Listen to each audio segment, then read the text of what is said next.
राम राम जी, नमस्कार, प्रणाम सभी को। स्वागत है आपका। आज हमारी 4th क्लास है। जैसा कि मैंने आप सबको बताया था कि 4th क्लास में हम थाट और राग के बारे में बात करेंगे। तो आज हम थाट और राग के बारे में बात करेंगे। थाट किसे कहते हैं?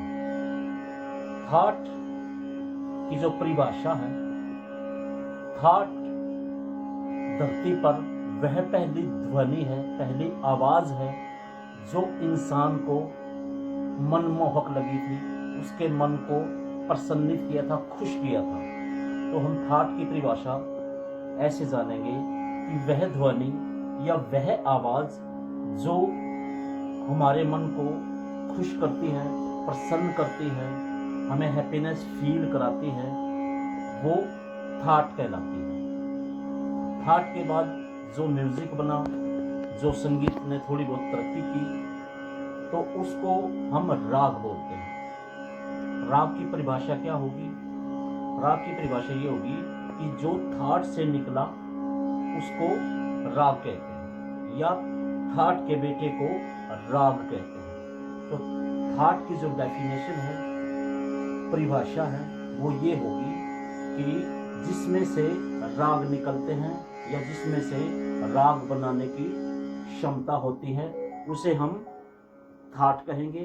और राग की परिभाषा ये होगी जो थाट से उत्पन्न होता है, पैदा होता है, उसे राग कहते हैं। पूरी पृथ्वी पर 72 थाट हैं। पूरी पृथ्वी पर 72 थाट हैं और इंडिया में 10 थाट ही उपयोग में लाए जाते हैं।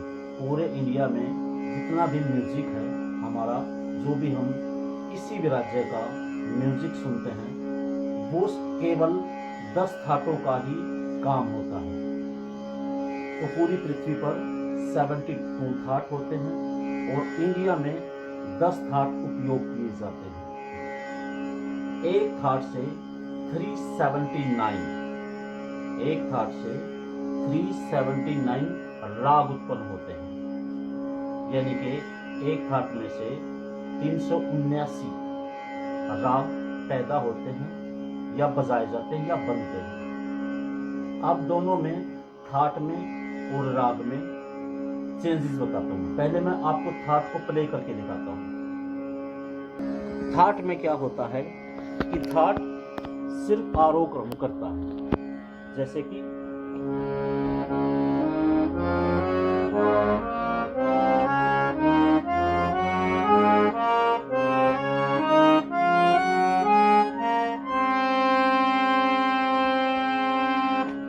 अगर हम इसी सरगम को अवरोह क्रम में बजाएंगे तो ये राग का रूप हो जाएगा। यानी कि थाट जो है वो सिर्फ आरोह क्रम करता है और सिर्फ प्ले किया जाता है, बजाया जाता है, वो बोलना नहीं होता उसमें, वो गाया नहीं जाता। तो अगर हम थाट को प्ले करेंगे तो सिर्फ आरोह क्रम में,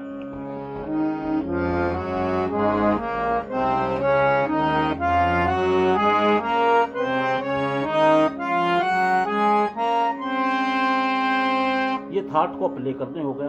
और अगर हम इसको वापस जाएंगे, अवरोह क्रम में बजाएंगे, तो ये राग का रूप ले लेगा।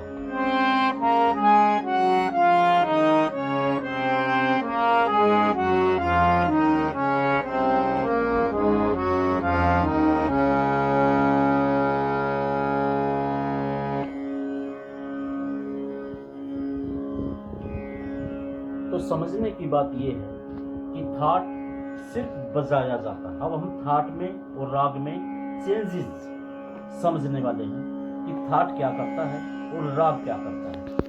थाट जो होता है वो पिता होता है और राग बेटा होता है। तो हमें मनुष्य जीवन में भी ऐसा ही होता है कि जो पिताजी होते हैं उनसे अक्लमंद, समझदार, स्मार्ट उनकी संतानें या औलादें होती हैं।